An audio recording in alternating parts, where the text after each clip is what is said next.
안녕하세요. 복잡한 숫자와 그래프는 싹 걷어내고 돈 되는 핵심만 쏙쏙 골라드리는 쉽고 재밌는 경제 채널 경제 주파수입니다. 분석가님, 오늘 종목은 화제의 중심 테슬라입니다. 아니 근데 테슬라가 드디어 미친 걸까요? 효자 모델인 S랑 X를 단종시킨다니 이거 뉴스 보고 정말 깜짝 놀랐어요. 네, 겉으로만 보면 정말 미친 것 같죠. 하지만 사실은 그 안에 아주 무서운 계획이 숨어 있습니다. 과거의 영광을 스스로 부수고 진짜 괴물을 꺼내려는 거죠. 진짜 괴물이요? 바로 사이버잽과 옵티머스입니다. 오늘 테슬라가 인생 걸고 베팅한 물리적 AI의 주파수 제대로 한번 맞춰보겠습니다. 물리적 AI라 용어부터가 심상치 않은데요. 알겠습니다. 그럼 첫 번째 이야기부터 시작해보죠. 아니 10년 넘게 테슬라의 얼굴이었던 모델 S, 모델 X를 왜 단종시키는 건가요? 판매량이 좀 줄었다고는 해도 상징적인 의미가 엄청나잖아요. 그렇죠. 일론 머스크는 이걸 자율주행 기반의 미래로 나아가기 위한 명예로운 전역이라고 표현했습니다. 명예로운 전역이요? 네, 과거의 성공에 안주하지 않겠다는 선언인 셈이죠. 물론 현실적인 배경도 있습니다. 자료를 보면 2025년 기준으로 전체 판매량의 약 3%에 불과할 정도로 비중이 줄었고요. 플랫폼이 10년 넘어서 낡은 것도 사실입니다. 아, 경쟁 모델도 많이 나왔고요. 루시드 에어나 리비안 같은. 맞습니다. 하지만 진짜 이유는 따로 있습니다. 바로 생산 라인의 용도 변경입니다. 용도 변경이요? 네, 캘리포니아 프리몬트 공장에 모델 S랑 X 라인을 완전히 걷어내고요. 그 자리에 연간 100만 대 규모의 옵티머스, 휴머노이드 로봇 생산 기지를 구축하겠다는 겁니다. 잠깐만요. 자동차 만들던 공장을 통째로 드러내고 로봇 공장을 만든다고요? 바로 그겁니다. 단종은 끝이 아니라 새로운 시작을 위한 공간 확보인 셈이죠. 와, 이건 정말 공상과학 영화 같은데요. 그 옵티머스라는 로봇 대체 정체가 뭐길래 이렇게까지 하는 거죠? 옵티머스는 테슬라가 개발 중인 범용 휴머노이드 로봇인데요. 최신 버전인 젠3는 키가 173cm, 몸무게는 57kg 정도로 거의 사람하고 비슷합니다. 네. 특히 손이 아주 정교해서 자료 영상에도 나오지만 계란을 깨뜨리지 않고 옮기는 그런 섬세한 작업도 가능합니다. 오, 이미 테슬라 공장 내부에서 부품 분류나 간단한 조립 같은 그런 반복적인 업무를 수행하면서 테스트하고 있고요. 그런데 제가 진짜 놀란 건 가격이에요. 자료의 목표 판매가가 대당 약 2만 달러라고 나와 있더라고요. 우리 돈으로 한 3천만 원도 안 되잖아요. 네, 맞습니다. 아니 다른 회사 로봇들은 막 수억 원씩 하거나 아직 연구실에만 있는데 이걸 자동차처럼 팔겠다는 거잖아요. 이게 어떻게 가능한 거죠? 바로 그 지점이 테슬라의 가장 무서운 경쟁력입니다. 완전히 새로운 기술로 로봇을 만드는 게 아니기 때문이에요. 네, 그럼 뭘로 만드는데요? 지난 10년간 수백만 대의 전기차를 만들면서 축적한 기술, 부품을 그대로 가져다 쓰는 겁니다. 로봇에 들어가는 배터리, 모터, 센서, 심지어 두뇌 역할을 하는 AI 칩까지 부품의 80%가 기존 자동차 부품과 공유됩니다. 와, 그건 정말 생각도 못한 방식이네요. 그러니까 그냥 자동차 만들던 부품을 가져다가 사람 모양으로 조립한다는 말씀이시군요. 그렇죠. 테슬라에게 옵티머스는 완전히 새로운 도전이 아닙니다. 자신들이 가장 잘 만드는 바퀴 달린 로봇, 즉 자동차의 기술을 팔다리 달린 로봇에 이식하는 일종의 응용 문제인 거죠. 일론용님 이번엔 화성 대신 로봇의 진심이신 것 같아요. 네, 생산 로드맵도 아주 공격적입니다. 2026년에 파일럿 생산을 시작해서 2027년까지 연간 수백만 대, 장기적으로는 텍사스 기가팩토리에서 연간 1000만 대 생산을 목표로 합니다. 1000만 대요? 네, 머스크가 왜 테슬라 장기 가치의 80%가 자동차가 아닌 로봇과 AI에서 나올 거라고 했는지 이제 좀 이해가 되시죠? 네, 이건 뭐 노동의 개념 자체를 바꾸겠다는 거대한 계획이네요. 자, 그럼 한쪽에선 이렇게 로봇 공장을 짓고 있는데 정작 테슬라의 본업인 자동차의 미래는 어떻게 되는 건가요? 모델 S, X 빈자리를 채우는데 바로 그 사이버캡이군요. 맞습니다. 모델 S와 X를 단종시킨 이유가 자율주행의 미래를 위해서라고 했잖아요. 그 미래의 구체적인 모습이 바로 사이버캡입니다. 운전대와 페달이 아예 없는 완전 자율주행 로봇택시 전용 차량이죠. 4월에 드디어 핸들 없는 차 사이버캡이 나온다는데 이거 진짜 길거리에서 볼 수 있는 건가요? 네, 2026년 4월 텍사스 기가팩토리에서 생산 개시가 확정됐습니다. 이야, 진짜 2년 뒤면 도로에 핸들 없는 차가 다닌다고요? 근데 전 이 차를 만드는 방식이 더 충격적이더라고요. 그 언박스드 공정이요. 자료 보니까 무슨 레고 블럭 조립하는 것 같던데요? 하하, 정확한 비유입니다. 기존에는 컨베이어 벨트 위에서 차뼈대를 만들고 부품을 순서대로 붙여나갔잖아요. 네, 그렇죠. 100년 동안 그래왔죠. 언박스드 공정은 그걸 완전히 뒤집습니다. 차량의 앞, 뒤, 왼쪽, 오른쪽, 바닥 부분을 각각 다른 공간에서 동시에 조립해요. 그리고 마지막에 이 모듈들을 한 번에 쿵 하고 합체시키는 겁니다. 와, 진짜 레고네요. 근데 그게 그렇게 혁신적인가요? 그냥 조립 순서만 바꾼 거 아닌가요? 생산 속도를 들어보시면 생각이 달라지실 겁니다.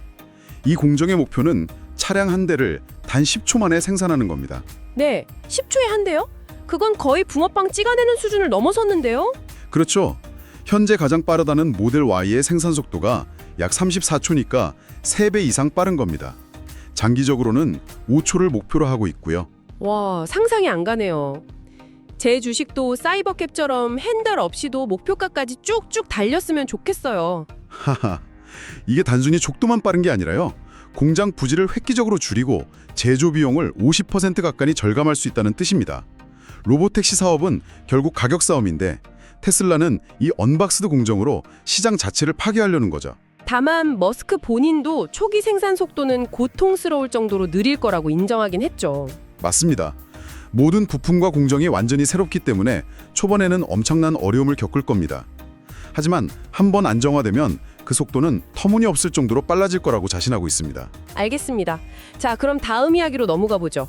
옵티머스 로봇 공장, 사이버캡 생산 라인, 이런 거대한 계획들 돈이 어마어마하게 들 텐데요. 테슬라 금고 괜찮은 건가요? 적자나는 거 아니에요? 아주 날카로운 지적이십니다.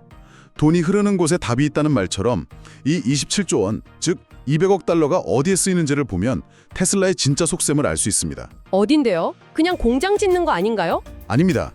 미래의 AI 제국을 건설하기 위한 6개의 핵심 인프라에 집중 투자되는 돈입니다. 6개의 핵심 인프라요? 구체적으로 어떤 것들인가요? 첫째는 옵티머스와 FSD의 두뇌가 될 코텍스2 AI 데이터 센터. 둘째는 자체 AI 칩을 생산할 테라팹. 그리고 우리가 이야기했던 옵티머스 전용 공장과 사이버캡 생산 라인이 각각 셋째와 넷째입니다. 아, 마지막으로 배터리 소재 공장과 에너지 저장 장치, 메가팩 공장이죠. 이걸 보면 아시겠지만 이건 단순히 자동차 생산량을 늘리는 투자가 아닙니다. 그러네요. AI의 두뇌, 심장, 팔다리를 모두 자체적으로 만들겠다는 수직 계열화의 끝을 보여주는 계획입니다. 계획은 거창한데 결국 돈이 문제잖아요. 이 막대한 투자를 가능하게 하는 현금은 대체 어디서 나오는 건가요? 자동차 팔아서 버는 이익만으로는 부족할 것 같은데요. 바로 여기에 테슬라의 숨겨진 비장의 무기가 있습니다. 대부분의 사람들이 잘 모르는 에너지 사업 부분입니다. 에너지 사업이요? 네. 자료를 보면 2025년에 테슬라가 설치한 메가팩 같은 에너지 저장 장치 용량이 46.7기가와트시에 달하는데요. 전년 대비 무려 48%나 급증한 수치입니다. 와, 더 놀라운 건 수익성입니다. 수익성이요? 네.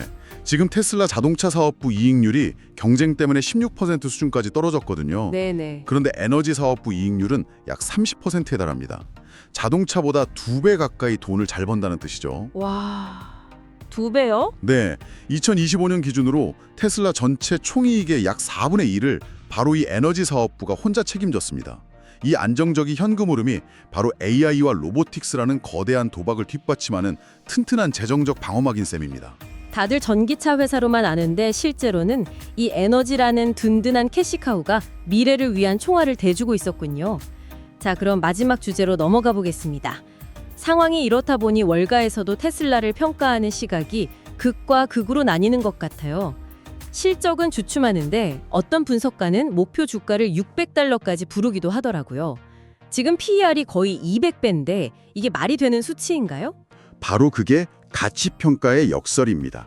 월가의 시선이 이제 테슬라를 더 이상 자동차를 몇 대나 파는가라는 낡은 잣대로 보지 않는다는 증거죠. 아, 평가 기준 자체가 바뀌고 있다. 맞습니다.